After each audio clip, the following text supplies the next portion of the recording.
Praise the lord. హల్లెలూయా. దేవునికి స్తోత్రాలు. క్రీస్తునందు నా ప్రియమైన దేవుని బిడ్డలను మీ అందరికీ ఉదయకాలపు శుభములు తెలియచేస్తున్నాను. మన కర్మేల్ రివైవల్ మినిస్ట్రీస్ ద్వారా దేవుడు అనుగ్రహించుచున్న ఈ అమూల్యమైన అనుదినపు అభిషేక వర్తమాన కార్యక్రమాలు మీకు ఆశీర్వాదకరంగా దీవెనకరంగా ఉన్నాయని మేము సంతోషిస్తున్నాం. మీ యొక్క జీవితాల్ని దేవుని యొక్క వాక్యము వెలిగిస్తూ ఆయన బలపరిచి నడిపిస్తున్నందుకు ప్రభుపేట మేము మరొకసారి హృదయపూర్వకమైన కృతజ్ఞతాస్తుతులు ప్రభుకి దేవుని పేట మీకును వందనాలు తెలియచేస్తున్నాం. ప్రియమైన దేవుని బిడ్డలారా, మన ప్రభు అనే దేవుడు ఈరోజు ఇంతవరకు ఆయన మనల్ని కాపాడి ఆయన సంరక్షించారు. అందుకే దేవునికి మనం స్తోత్రం చెల్లింపబద్దులమైన దేవుని యొక్క లేఖన భాగపు ఈ సత్యపు వాక్యపు వెలుగులో మనం గమనించినట్లయితే దైవజనుడైనటువంటి ఎలీషా కాలంలో ఎలీషా దగ్గర అనేక శిష్యులు ఉన్నారు. అనేక శిష్యులలో అనేక మంది శిష్యుల గుంపులో ప్రముఖంగా వినబడినటువంటి పేరు గెహాజీ.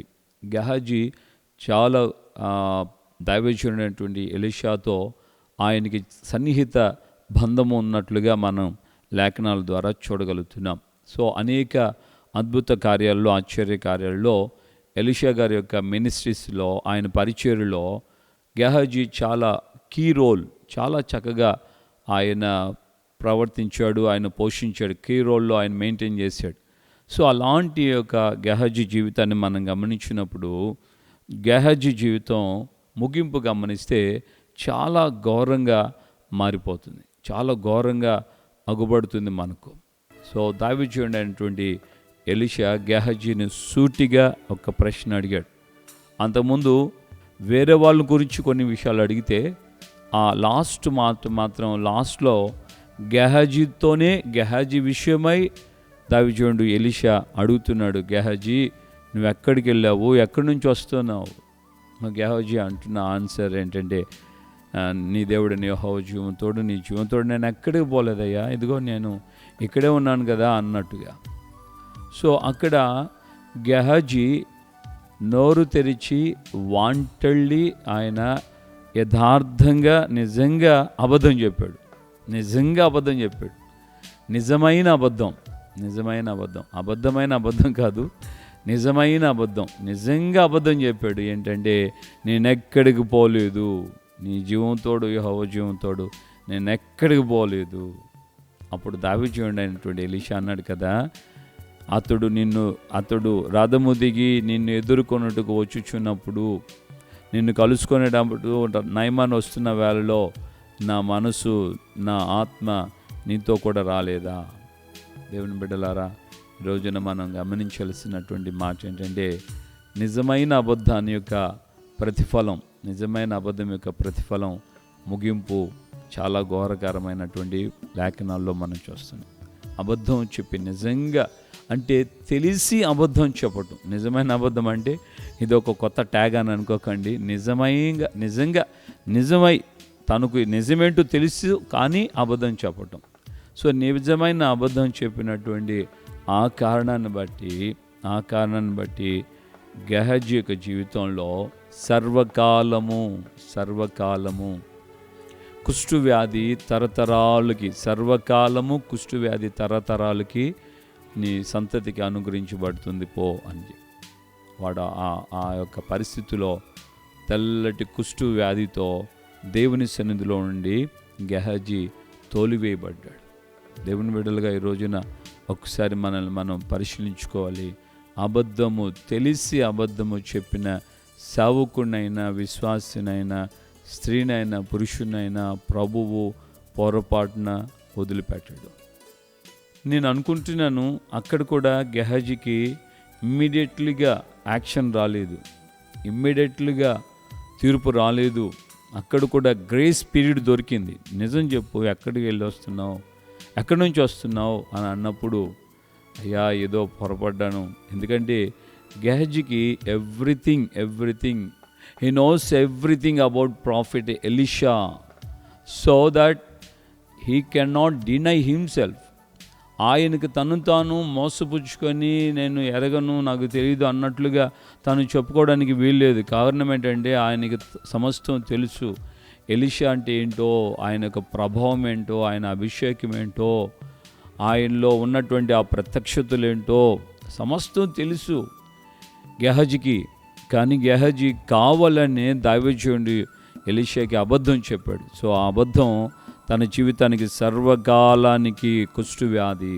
ప్రియమైన దేవుని బిడ్డలారా, ఒకసారి ఆలోచించినట్లయితే దేవుని యొక్క లేఖనం ఇలాగ మనకు తేటగా చెప్తున్నటువంటి మాటను మనం గుర్తించవచ్చు. దేవుని యొక్క లేఖనంలో మనం చూస్తున్నాం, దైవజనుడు అయినటువంటి ఈ యొక్క ఎలీషా కాలంలో గెహజీకి వచ్చినటువంటి పరిస్థితి క్రొత్త నిబంధన కాలంలో కూడా దైవజనుడు అయినటువంటి పేతురు ఎదుట మనం చూస్తున్నాం. అననీయ సప్పిరాలు అబద్ధం చెప్పారు, తెలిసి అబద్ధం చెప్పారు. అందువలన వారి జీవితాల్లో మరణము సంప్రాప్తం మరణం. భర్తకు తెలియకుండా, భార్యకు తెలియకుండా భర్త చనిపోయాడు. భర్త చనిపోయిన విషయం భార్యకి తెలీదు. భర్త చనిపోయాడు అనే విషయం తెలియగా భార్య కూడా వచ్చింది, భార్య కూడా చనిపోయింది. అబద్ధము ద్వారా ప్రాణాలు పోగొట్టుకున్నారు. దేవుని సేవకుడిగా చేతులు జోడించి బ్రతిమలాడుతున్నాను, మీరైనా నేనైనా ఎవరైనా ఈ మాటలు వింటున్న ఎవరైనా సరే అబద్ధము జోలికి వెళితే ముగింపును చాలా ఘోరంగా మనం అనుభవించాల్సి వస్తుంది. కాబట్టి దేవుని సన్నిధిలో మీరు అబద్ధమునకు పొరపాటున మీరు చోటు ఇవ్వకూడదు. దేవుని వాక్యం ఇలా తేటగా చెప్తుంది, సాతానుని గురించి వాడు సాతానుడు అబద్ధమునకు జనకుడు అని రాయబడింది. సో సాతానుడు అబద్ధమునకు జనకుడు కనుక ఆ జనకుడైనటువంటి సాతాను యొక్క నోటి మాటలు నీవు కూడా అనుసరిస్తే నీకు వాడికి పట్టే గతే నీకు పడుతుందని, వాడి కొరకు నిర్ణయించబడినటువంటి ఆ చోటికి నువ్వు వెళ్తావని దేవుడు ఈ ఉదయకాలం ముందు మనల్ని అందరినీ హెచ్చరిస్తున్నాడు. కాబట్టి తెలిసినా తెలియకుండా అబద్ధం చెప్పినా, నువ్వు ఏ విధంగా అబద్ధం చెప్పినా, అబద్ధం విషయంలో దేవుని సన్నిధిలో కృపాకాలము ముయ్యబడక మునిపే ఒకవేళ గతంలో ఏదైనా జరుగుంటే హృదయపూర్వకంగా పశ్చాత్తాపడి క్షమాపణ కోరుకొని దేవుని సన్నిధిలో వాటి నుంచి విడుదల పొందు. లేనట్లయితే నిశ్చయముగా నీ బ్రతుకులో చాలా భయంకరమైన పరిస్థితిని అనుభవిస్తావు. దేవుడు మనల్ని ప్రేమతో హెచ్చరిస్తున్నాడు. ఆయన మనల్ని సాతాను ఉన్న చోటకి లేక సాతానికి వేయబడే శిక్షలోకి మనల్ని పంపడానికి కాదు. 2024 సంవత్సరాల క్రితం ఆయన ఈ భూమి మీదకి వచ్చింది, మనము ఆయనతో కూడా మహిమలో ఉండడానికి. మరి ఆ పరిస్థితిని మనం కోరుకుంటూ వెళ్దామా, లేకుంటే అబద్ధానికి చోటించి ఒక మానవుడిగా, ఒక మనిషిగా, ఒక దైవజనుడిగా నా జీవితంలో ఎదురైనటువంటి ఆ పరిస్థితిలో కొంతమంది చెప్పిన అబద్ధానికి నేనే తట్టుకోలేకపోయాను. నాతో ఉండి, నా దగ్గర ఉండి అబద్ధాన్ని చెప్పినటువంటి వ్యక్తుల్ని నేనే సహించలేకపోతే ప్రాణం పెట్టిన దేవుడు ఎలా సహిస్తాడు? ప్రాణం పెట్టిన దేవుడు ఎలా ఇంతకాలం ఓర్చుకుంటూ వస్తున్నాడో ఒకసారి నువ్వు పరిశీలించుకో. కాబట్టి నువ్వు ఏ విషయంలో, పరిశుద్ధత విషయంలో భర్తకు తెలియకుండా భార్య, భార్యకు తెలియకుండా భర్త, తల్లిదండ్రులకు తెలియకుండా పిల్లలకు తెలియకుండా తల్లిదండ్రులు, ఇలా ఒకరి తర్వాత ఒకరి మీద ఒకరికి తెలియకుండా ఇంకొకరు అబద్ధాలు చెప్పుకుంటూ వెళితే జీవితం చాలా ఘోరంగా మార్చబడుతుంది. కాబట్టి నీ జీవితంలో ప్రభు సన్నిధిలో పశ్చాత్తాపంతో ప్రార్థన చేసుకో. అబద్ధం నా నుండి దూరం చేసే ప్రభు, చచ్చిపోయినా పర్లేదు, సత్యం చెప్పే నేను చచ్చిపోతాను, చావడానికైనా నేను సిద్ధంగా ఉంటాను, అబద్ధం నేను ఇక మీదట ఆడను, అబద్ధము చెప్పను అన్న ఒక తీర్మానంతో నువ్వు దేవుని సన్నిధిలో ప్రార్థన చేసినట్లయితే కృప నీకు విస్తరించబడుతుంది.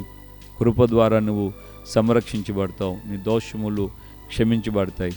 ప్రార్థన చేసుకుందాం. ప్రేమగల తండ్రి, ఈ ఉదయకాలం ముందు నాతో మీరు మాట్లాడి మమ్మల్ని మీరు ఈ విధంగా హెచ్చరించినందుకే స్తోత్రం. నిజమే ప్రభా, అబద్ధము ఎంత ఘోరమైన పరిస్థితి తీసుకెళ్తుందో అయ్యా, ఈ ఉదయకాలం ముందు తేటగా మీ యొక్క నాయన లేఖనాల ద్వారా విశదీకరించారు. ఈ మాటలు విన్నటువంటి మేము ఎప్పటికీ కూడా నాయన మా జీవితంలో ఇక అబద్ధము చెప్పకుండా ప్రభువా మీ యొక్క సన్నిధిలో సత్యమే పలుకుతూ మీకు సాక్షులుగా మేము బ్రతుకుడుకు సహాయం చేయండి. సత్యము ద్వారా ఒకవేళ మేము ఏమి కోల్పోవలసి వచ్చినా సంతోషంగా నైనా మేము అర్పించుకుంటూ సత్యం కోసమే ప్రాణాలైనా సరే త్యాగం చేయడానికి సహాయం చేయమని ప్రార్థన చేస్తున్నాను. ఈ యొక్క నాయన ఉదయకాలం ముందు ఈ మాటలు విన్న నీ బిడ్డలందరి జీవితాల్లో అయ్యా మంచి మనసుతో పూర్ణ మనస్సుతో అయ్యా విధేయతతో మీకు అప్పగించుకొని నడిపించబట్టుకు సహాయం చేయండి. కృపయు, కాపుదల, సమాధానం, నెమ్మదిని బిడ్డలుగా దయచేసి అయ్యా మీరు సహాయం చేసి నడిపించండి. చాలిన దేవుడుగా ఉండి కార్యాలు చేయమని యేసయ్య పరిశుద్ధ నామములో ప్రార్థన చేసి పొంది ఉన్నాము తండ్రి. ఆమేన్. మన ప్రభువైన యేసుక్రీస్తు కృపయు, తండ్రి అయిన దేవుని ప్రేమ, పరిశుద్ధాత్మిక అన్యోన్య సహవాసం, సమాధానం ఇప్పుడు ఎల్లప్పుడూ సకల పరిశుద్ధులకి మనకును ప్రభు రాకడ పర్యంతం ఎవరెవరి జీవితంలో నిజమైన పశ్చాత్తాపంతో ఆ పాపపు శాపము నుండి విడుదల పొందడానికి తీర్మానం చేసుకున్నారో వారందరికీ కృపయు, సన్నిధి, సమాధానం నిరంతరము తోడే ఉండి నడిపించునుగాక. ఆమేన్, ఆమేన్, ఆమేన్. హల్లెలూయా. ప్రభుపేట అందరికీ వందనాలు. నిశ్చయముగా ఈ అబద్ధము నుండి మనం దూరంగా ఉందాం. దేవుడు ఖచ్చితంగా మనల్ని ఒక్కొక్కరిని ఆయన కాపాడి సంరక్షిస్తాడు. ఆ మహిమలో ఆయనతో ఉండేటట్లుగా నీతిగాను, సత్యంగాను, యథార్థంగా ఉంటేనే మహిమలో మనం ప్రవేశిస్తామన్న విషయాన్ని గుర్తించి ఆ దిశగా మనం దేవుని సాగించబడదాం. ఈ మాటలు విన్న నీవు అనేకులకి షేర్ చేస్తూ ఈ వాక్యాల ద్వారా అనేకుల్ని ప్రభు యొక్క సన్నిధిలో అగ్నిలో నుండి లాగి పరిశుద్ధంగా, భక్తిగా జీవించేటట్లుగా ఈ వాక్యాలను అనేకులకు షేర్ చేయాలని ప్రాంతంలో ప్రభుపేట అందరికీ